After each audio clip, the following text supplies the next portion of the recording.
중에 아마 저기 나중에 한번 찾아보시면 되는데 여담으로 거기에 또 이번에 바이든 대통령 그 한미 정상회담 앞서서 김건희 전 대표가 한 얘기가 있어요. 뭐 이제 메리드업 해가지고 그 영어 그러니까 미국권에서 서양권에서 네. 이제 처음에 사람들 만나면 좀 분위기 첫 만남에서 이제 뭐 아이스 브레이킹 차원에서 이제 뭐 네. 이렇게 좀 농담이지만 사실상 약간의 좀 분위기를 좀 띄우는 차원에서 그 남성 내지는 뭐 그 여성분한테 뭐 띄워준 차원에서 얘기를 해주는 거잖아요. 그게 의미면 잘 아시겠지만 뭐 이미 뭐 나와서 뭐 아이고 뭐 결혼 잘하셨네요. 뭐 그러니까 뭐 윤석열 대통령 보고 김건희 전 대표를 보고 이제 바이든 대통령이 하는 그냥 어떤 그냥 얘기예요. 지난번에 그 바이든 대통령이 영국 총리 만나고 영국 방문했을 때 똑같이 그 배우자한테 똑같은 얘기를 똑같은 워딩을 했어요. 그래서 이제 근데 이번에도 그 서울신문 인터뷰 기사에 네. 그걸 기자가 또 물어봤어요. 저는 그걸 또 보고 야, 그 뭐라고 김건희 전 대표가 그 서울신문 인터뷰 얘기를 했냐면 자기가 그 영어를 알아들어가지고 곧바로 리얼리라고 대답했다는 거예요. 리얼리? 막 그렇게 대답을 했다는 거예요. 예. 보도가 됐죠. 그러니까 전형적으로 이제 한국말로 따지면 그런 거예요. 윤석열 대통령이 뭐 결혼 잘하셨네요. 뭐 쉽게 말하면 되게 훌륭하고 능력 있는 와이프를 둬서. 네. 그러니까 이제 그걸 자기가 알아들어서 곧바로 정말 뭐 그런 차원에서 이제 얘기를 했다고 이번 서울신문 인터뷰 또 얘기를 하는 거예요. 근데 그게 그 어떤가요? 그게 맞는 표현이 아니에요. 그래요? 그냥 우리 한국말로는 그게 정말 하면 리얼리라고 쓸 수 있을 것 같지만 예. 영어권이나 영어에서 쓴 사람들은 그렇게 답변하는 게 아니고 일반적으로 그렇게 보통 이제 그 뭐 되게 약간의 칭찬을 한 거니까 사실은. 그렇죠. 사실상 네. 그렇게 얘기하면 그 당사자는 예. 그 배우자는 보통 뭐 그냥 웃고 넘기거나 살짝 아니면 사실상 뭐 농담적으로 얘기한 거니까 그 배우자를 이렇게 높여주는 거니까 네. 뭐 고맙습니다 내지는 뭐 별 말씀을요 뭐 이렇게 해서 자연스럽게 넘어가는 게 일반적이고 거기서 똑같이 이제 뭐 더 농담적으로 뭐 또 같이 받아친다고 하면 영어 표현으로 뭐 하여튼 당신이 정확한 눈을 가지시군요 뭐 내지는 그런 식으로. 뭐 그렇게 이제 답변하는데 여기서 리얼리라고 답변해버리면 정말 그렇게 되면 한국말로 그렇게 말은 되지만 이게 영어로 리얼리라는 표현이 그렇게 전혀 다르게 반대로 해석이 되는 거예요. 그렇군요. 그러니까 그렇게 쓰지는 않습니다. 네, 근데 쓰지도 않고 마치 이게 잘했다. 이렇게 자기가 이제 내가, 그게 잘했다 저는 이렇게 얘기한 건 또 문제가 있다. 이게 말이 안 되는 거죠. 그러니까 저는 그게 이제 그때 그 영상에 나왔을 때도 일부에서 그런 얘기들이 막 돌았었어요. 네. 저는 그럼 이번에 인터뷰 때 인터뷰 이 기자 또 물어보면 네. 사실 내가 그때 바이든 대통령 만났을 때 내가 그렇게 받아쳐긴 했는데 왜냐면 그게 막 동영상 돌았으니까. 그렇죠. 그러면 이제 이번 서울신문 인터뷰에서는 내가 좀 알아보니까 그게 표현이 그렇게 쓰는 게 아니더라. 그래서 내가 좀 실수한 것 같은데 뭐 그렇게 하게 됐다라고 해도 되거든요. 그냥 네. 솔직하게 얘기하고. 근데 또 그게 아니고 이번 인터뷰에서는 내가 그걸 곧바로 알아들어가지고 내가 곧바로 이렇게 받아쳤고 사실 나는 많이 부족한데 그걸 또 되게 변명하면서 얘기를 해요. 그럼 결국에는 글쎄요. 이 얘기를 굳이 또 할 필요가 있었나는 생각도 드는 그런 상황인데. 맞습니다. 그래서 제가 아는 어떤 그 네. 영어권의 그 선생님은 지난번에 그 김건희 전 대표의 그 논문 얘기 있잖아요. 작년에 그 유지 논문 그러니까 회원 유지, 네. 멤버스 유지, 멤버 유지라고 논문 제목이 썼잖아요. 영어로 멤버 유지. 예. 그게 이제 박사 논문 제목이거든요.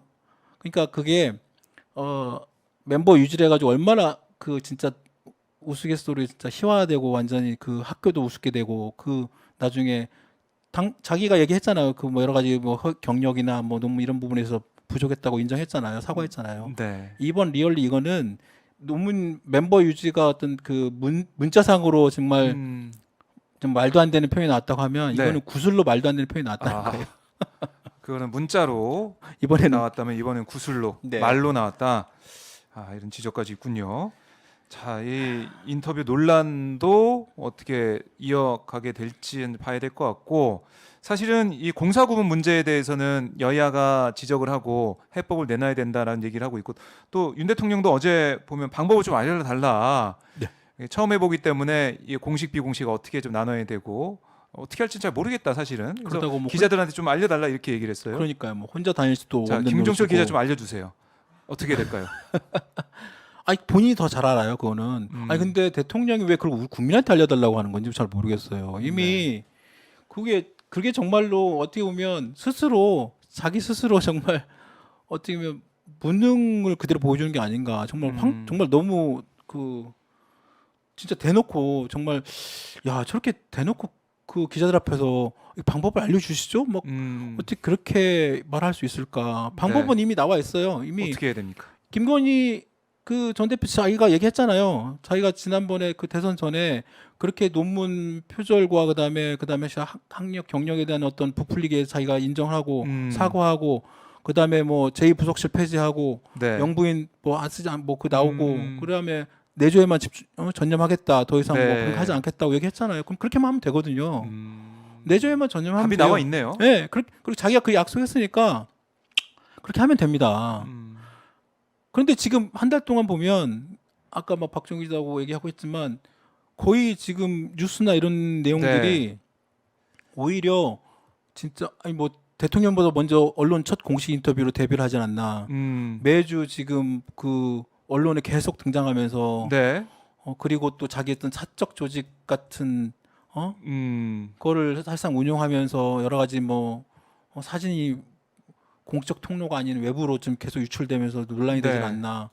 그러니까 괜히 그러니까 그동안에 정권 출범해 가지고 대통령 부인이 이렇게 한 달 동안에 했던 이런 걸로 이슈가 된 적이 한 번도 없었습니다. 그래요. 그러니까 이 참 우리가 보지 못했던 일들이 벌어지고 있는 것 같고 또 지금 보도 나온 걸 보면 오늘 오후에는 전두환 전두환 부인 이순자 예방한다 이런 또 보도가 나와 있네요. 자 이렇게 어떻게 보면은 대통령보다 더 왕성한 일정 소화를 좀 하고 있는 모습. 그러니까 애초에 김건희 전 대표는 그 당시에 그 대선 때 국민들 앞에서 고개 숙이고 내조에만 전념하겠다고 한 그 기자회견 자체가 지금 생각해 보면 거짓인 거죠. 그 기자회견 그 내용 자체가 그때 그건 거짓이었다. 모면하기 위한. 그때는 그런 선거판이고 선거의 중심이 있기 때문에 그 당시에 그걸 통해서만 그 분위기만 모면하기 위해서 했던 기자회견이었다는 것이 이제 지금 대선 한 달 안 이 행보를 보면 그대로 드러나는 거예요. 이 김건희 리스크 지금 경제 리스크, 경제 위기 이 얘기를 우리가 계속해도 좀 모자란 시간이지만, 그러니까요. 근데 김건희 리스크가 불거져 있어서 사실상 경제 위기 속에 그렇죠. 국민 불신이 가중돼 있다. 맞습니다. 이게 진짜 아무렇게 할 수 있는 게 아니라 그 대통령 부부 특히 대통령 부인의 이 같은 행동 때문에 괜히 쓸데없는 논란과 갈등이 계속 이어지고 지금 그 국민들이나 이런 사람들이 지금 경제 위기로 되게 힘들고 지치고 지금 어떻게 보면 지금 하루하루 지금 먹고 살기 힘든 지금 뭐 주식시장뿐만 아니라 뭐 여러 가지 부동산 그리고 뭐 생활 경제 지금 물가 뭐 모든 게 하나 지금 제대로 잘 보이지 않는 이 상황에서 뭐 정치나 대통령이 이런 부분을 좀 최소한 어떤 방향을 정해주고 지금 그런 부분을 서로 지금 얘기하고 토론하고 아니면 어떤 그런 걸 고민해야 되는데 왜 우리가 대통령 부인의 이런 쓸데없는 내용들까지 쓸데야 물론 있죠. 대통령 부인도 이미 공적인 역할을 할 수밖에 없기 때문에 그러면 공적인 역할을 하려면 그러면 이렇게 해도 됩니다. 만약에 일부 뭐 지금 야당에서 그런 얘기를 하고 있습니다만 아니 이렇게 지금 그냥 혼자 막 계속 아까 대통령 스스로 혼자 다닐 수도 없는 노릇이고 그러면 대통령 부인으로서 해야 될 공적인 일이 있다고 하면 그럼 공적으로 처리하면 돼요. 그래서 공적인 업무로 또 이 조직을 만들고 그 사람들이 정확하게 대통령 부인에 대한 여러 가지 공적 활동을 체크하고 그 안에서 같이 움직이거나 그렇게 공적으로 모든 그 내용들이 움직이면 돼요. 공적인 활동에 자기 친한 친구를 갑자기 데리고 다니질 않나. 자기의 어떤 이런 뭐 행동 이런 내용들을 갑자기 막 다른 어떤 공적인 루트가 아닌 쪽으로 막 팬클럽 회장을 통해서 정보가 뭐 빠져나가질 않나. 이렇게 하면 애초에 처음부터 하지 말던가. 근데 앞으로 계속 할 거라면 그러면 국민들한테 얘기를 해야죠. 자기 대통령이 사실은 공약도 제2부속실 폐지에도 공약을 했으니까 이게 해보니까 안 되겠습니다. 죄송합니다. 그렇죠. 그렇게 사과를 먼저 해야죠. 국민들한테 대통령 우리 지금 부분이 지금 공적으로 좀 해야 되는 부분이 있는데 이거 지금 이걸 맡는 조직이 없습니다. 네. 뭔가 좀 다시 좀 재정비해야 될 것 같고 그리고 그리고 약속 못 친 거에 대해서 사과하고 다시 한번 뭐 검토해서 제대로 하겠습니다라고 얘기를 해야 되는데 그것도 아니잖아요. 오히려 국민들한테 방법을 좀 알려주세요. 내지는 이게 제가 뭐 대통령 처음 하는 거라서 어떻게 해야 될지 모르겠고 네. 이거는 정말 무책임한 거죠. 그래요. 그러니까 이게 좀 여야가 따로 뭐 다른 얘기를 하는 게 아니라 제2부속실 부활이나 아니면 네. 어떤 공적인 관리하는 프로세스가 필요하다 이런 얘기 하고 있거든요. 그러니까 여기에 대한 윤 대통령이 어떤 결단을 내리고 반응을 좀 보일지 오늘은 이제 용산 청사로 출근 안 해가지고 바로 이제 판교로 그렇죠. 간 것 같아요. 네네. 그래서 오늘 도어 스태핑이 없어가지고 여기에 대한 얘기가 윤 대통령 워딩이 좀 없는데 아마 내일쯤에 다시 얘기가 좀 나오지 않을까 싶어요. 좀 보도록 하고. 네.